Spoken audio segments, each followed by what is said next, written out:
جو لوگ اللہ کے اقراروں اور اپنی قسموں کو بیچ ڈالتے ہیں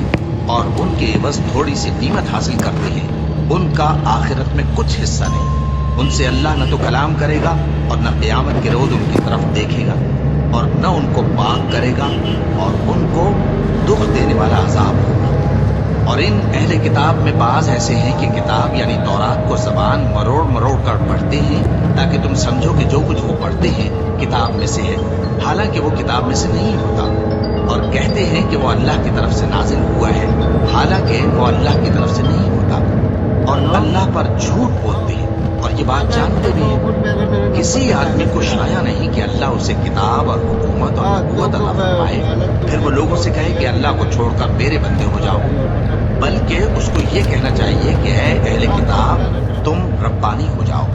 کیونکہ تم کتاب کی تعلیم بھی دیتے ہو اور کیونکہ پڑھتے پڑھاتے رہتے ہو۔